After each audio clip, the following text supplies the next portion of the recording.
former West Indies captain and one of the legends of the game, Mr. Courtney Walsh is with us. And obviously, it's a different experience for you coaching the women's cricket team, especially you have been with the team for the last couple of years.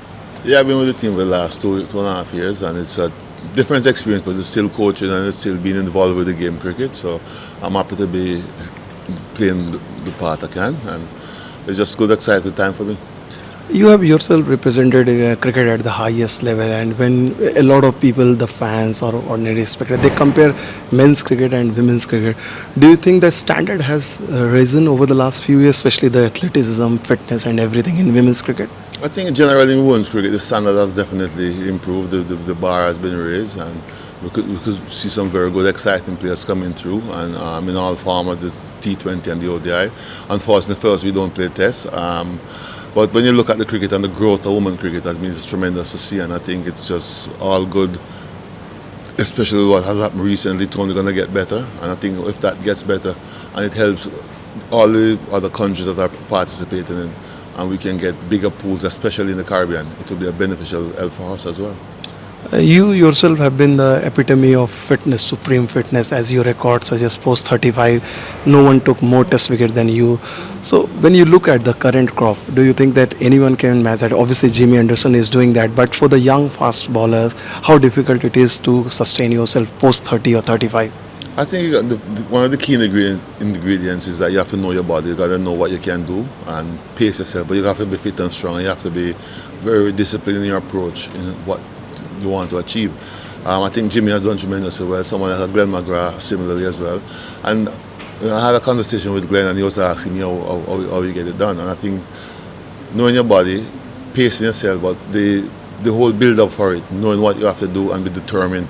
And one of the things that I used to tell myself is that if I can come back and bowl my last spell just as good as my first spell, it means I'm fit enough. And that's how you get to understand and to know your body as well. And that helped me quite a lot, and just by playing.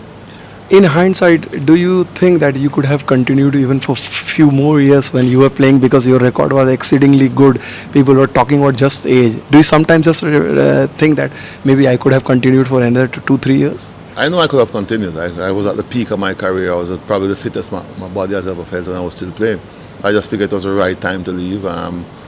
Not just for age, but the team was going to Zimbabwe. It was a chance for a young fast bowler to get a chance to sort of get into the fold, not taking anything away from Zimbabwe, but I just think the timing for me was right, but I knew I could still have played because of how the body had felt. I wasn't aching and paining.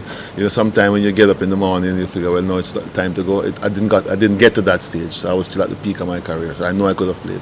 So what would be your advice for someone like, say, Jasprit Bumrah? He is very skillful, but now of late he has been struggling with fitness. You have seen him. So from coach's point of view, if you were to suggest something to Jasprit Bumrah, what would be that? Well, he's got to get himself a lot fitter to cope with what he has to do, workload. He's got to do his workload management properly, cope with what he has to do. People talk about his action and stuff. Whatever he's comfortable in it, if the action he has done is very comfortable, then he's got to strengthen the areas around it that need strengthening to cope with the work that he has to get done. When you were playing, India was seen as the land of spinners, and now you see 4 quality or 5 quality pace bowler, different skill set, different speed. Did you ever imagine this kind of change will ever happen in Indian cricket? A lot of people wouldn't expect that. When you talk about India, you talk about spin bowling and stuff like that. But now we have seen that a number of seam bowlers have come through, and they have dominated and done very, very well. So it's good for cricket to see that India is producing fast bowlers as well. My final question, sir. If you were to pick one Indian fast bowler as the best, whether from your time, contemporary or upcoming, whoever it is, across the format, who would it be? One of the best all-rounders you've had, and I guess because I saw quite a lot of him in India, was Kapil Dev, the way he swung the ball around and the control that he had. And it's someone I played against quite a lot, so I know his skill set was very, very good from that era.